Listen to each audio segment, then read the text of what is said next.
Assalamualaikum warahmatullahi wabarakatuh. Perkenalkan kami dari kelompok 6 kelas Indralaya, Prodi Pendidikan Kimia angkatan 2019. Sebelumnya perkenalkan, nama saya Arvina Julira dan teman saya. Perkenalkan, nama saya Mega Wulandari. Perkenalkan, saya Nuril Hidayatul Humairah. Dasar teori protein ditemukan oleh John Jacob Berzelius pada tahun 1838. Biosintesis protein alami sama dengan ekspresi genetik. Kode genetik yang dibawa DNA ditranskripsi menjadi RNA yang berperan sebagai cetakan bagi translasi yang dilakukan ribosoma. Sampai tahap ini, protein masih mentah, hanya tersusun dari asam amino proteinogenik. Melalui mekanisme pasca translasi, terbentuklah protein yang dimiliki fungsi penuh secara biologi. Pada kehidupan, protein memegang peranan yang penting. Proses kimia dalam tubuh dapat berlangsung dengan baik karena adanya enzim yang berfungsi sebagai biokatalis. Di samping itu, hemoglobin dalam butir-butir darah merah atau eritrosit yang berfungsi sebagai pengangkut oksigen dari paru-paru ke seluruh bagian tubuh adalah salah satu jenis protein. Demikian pula zat-zat yang berperan untuk melawan bakteri, penyakit atau disebut antigen juga suatu protein. Adapun alat yang kami gunakan adalah rak tabung reaksi, pipet tetes, gelas ukur, penjepit tabung, kompor, dan panci. Bahan: NaOH 0,1 m, CuSO4 0,01 m, reagen Milon, Aquade 100 ml, HNO3, dan CH3COOH 1 m. Sampel: putih telur, gelatin, tepung kacang tanah, ikan sarden, dan susu. Prosedur percobaan yang pertama, uji biuret. Ikan sarden. Siapkan sebanyak 3 ml sampel protein yaitu ikan ke dalam tabung reaksi.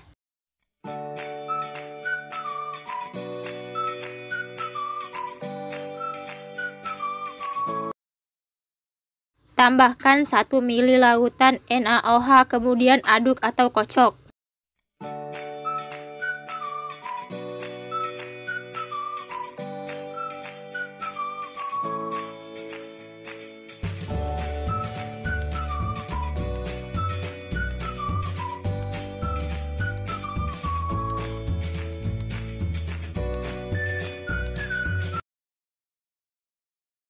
Tambahkan CuSO4 1-3 tetes lalu aduk kembali.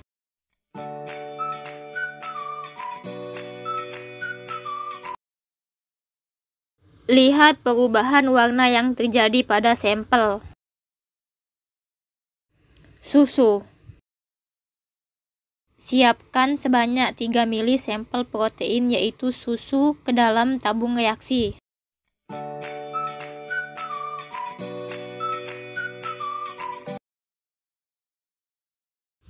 Tambahkan 1 ml larutan NaOH kemudian aduk atau kocok.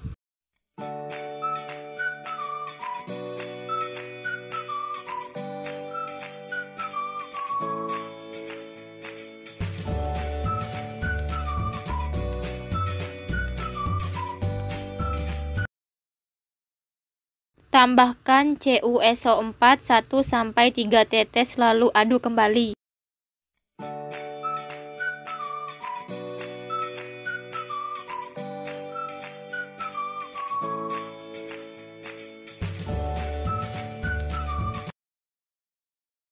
Lihat perubahan warna yang terjadi pada sampel. Tepung kacang. Siapkan sebanyak 3 ml sampel protein yaitu tepung kacang ke dalam tabung reaksi.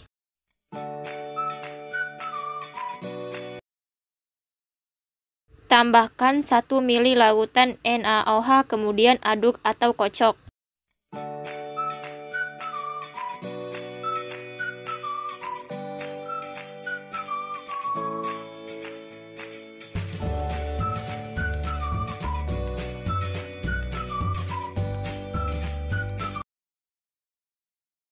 Tambahkan CuSO4 1-3 tetes lalu aduk kembali. Lihat perubahan warna yang terjadi pada sampel. Putih telur. Siapkan sebanyak 3 ml sampel protein yaitu putih telur ke dalam tabung reaksi. Tambahkan 1 ml larutan NaOH kemudian aduk atau kocok.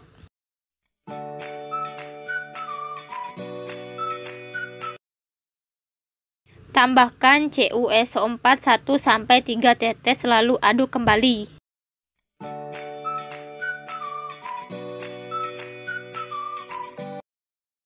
Lihat perubahan warna yang terjadi pada sampel.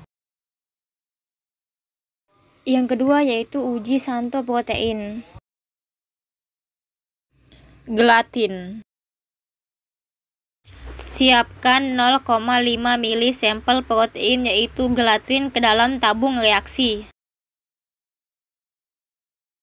Tambahkan beberapa tetes HNO3 ke dalam larutan. Amati perubahan warna apakah terbentuk cincin.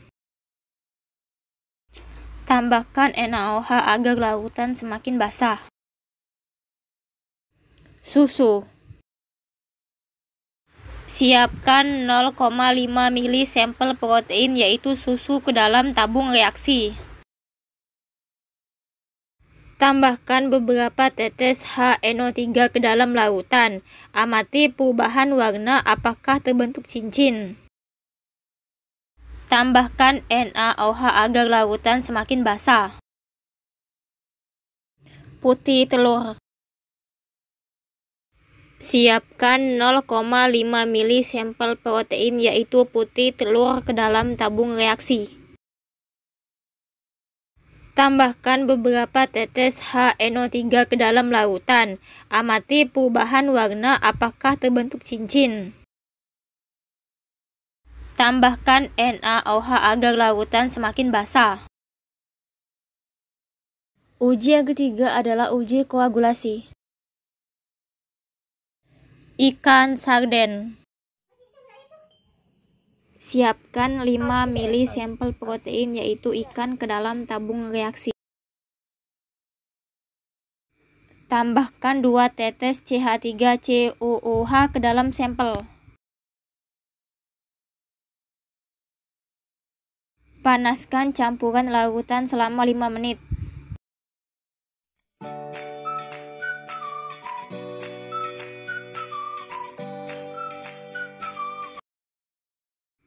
Ambil endapan yang terbentuk lalu uji kelarutan dengan air dan reagen Milon.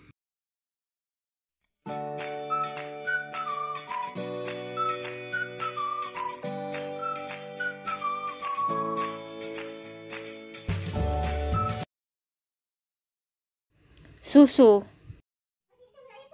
Siapkan 5 ml sampel protein yaitu susu ke dalam tabung reaksi.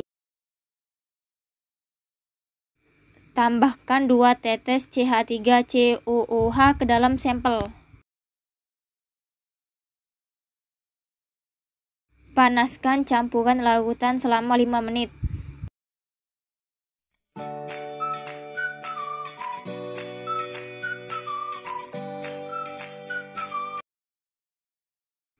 Ambil endapan yang terbentuk lalu uji kelarutan dengan air dan reagen Milon.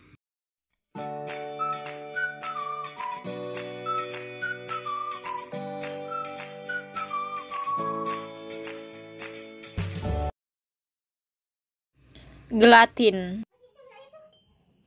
Siapkan 5 ml sampel protein yaitu gelatin ke dalam tabung reaksi. Tambahkan 2 tetes CH3COOH ke dalam sampel. Panaskan campuran larutan selama 5 menit.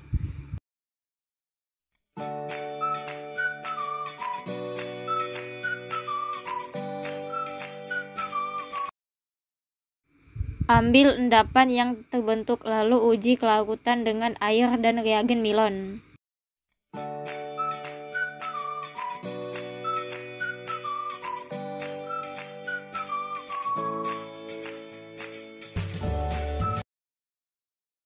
putih telur. Siapkan 5 ml sampel protein yaitu putih telur ke dalam tabung reaksi. Tambahkan 2 tetes CH3COOH ke dalam sampel. Panaskan campuran larutan selama 5 menit.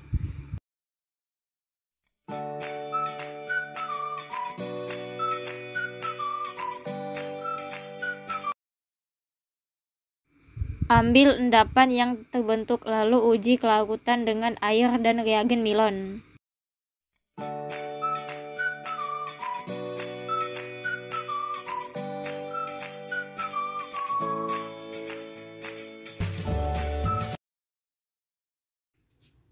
Pembahasan uji biuret untuk protein secara kualitatif mendeteksi keberadaan protein dalam larutan dengan indikator warna, yaitu berwarna ungu tua. Dalam kondisi basah, biuret bereaksi dengan senyawa yang mengandung 2 atau lebih peptida berikatan membentuk kompleks berwarna ungu. Uji Santo protein. Protein yang mengandung asam amino inti aromatik memberikan warna kuning setelah pemanasan dengan HNO3 pekat. Garam dari turunan ini berwarna oranye. Larutan HNO3 bereaksi dengan cincin aromatik yang merupakan turunan dari benzena memberikan karakteristik reaksi nitrasi. Asam amino tirosin dan triptopan mengandung cincin benzena aktif yang mudah dinitrasi menjadi senyawa berwarna kuning. Cincin aromatik fenyl alanin tidak bereaksi dengan asam nitrat meskipun mengandung cincin benzena, tapi tidak diaktifkan sehingga tidak akan bereaksi. Uji koagulasi. Terjadinya koagulasi disebabkan karena ion H+ dari CH3COOH terikat pada gugus negatif pada protein. Ketika ion H+ dari asam asetat masuk ke dalam larutan akan mempengaruhi keseimbangan dan pengkutuban muatan dari molekul protein. Perubahan pengkutuban ini menyebabkan rusaknya konformasi alamiah protein seperti struktur tersier dan struktur kuartener protein. Rusaknya konformasi alamiah protein menyebabkan terganggunya stabilitas dari larutan protein sehingga larutan protein mengalami koagulasi. Kesimpulan, pada uji biuret larutan sampel protein dinyatakan positif protein karena memiliki gugus warna keunguan saat direaksikan. Protein memegang banyak peran penting dalam makromolekul penyusun makhluk hidup. Pada uji Santo protein, larutan sampel akan membentuk gugus berwarna kuning dengan cincin kuning di dalam larutan. Larutan protein yang direaksikan dengan uji koagulasi mengalami pengendapan dan setelah endapan diuji kelarutan dengan reaksi Milon akan terbentuk endapan berwarna merah bata kecuali pada sampel gelatin.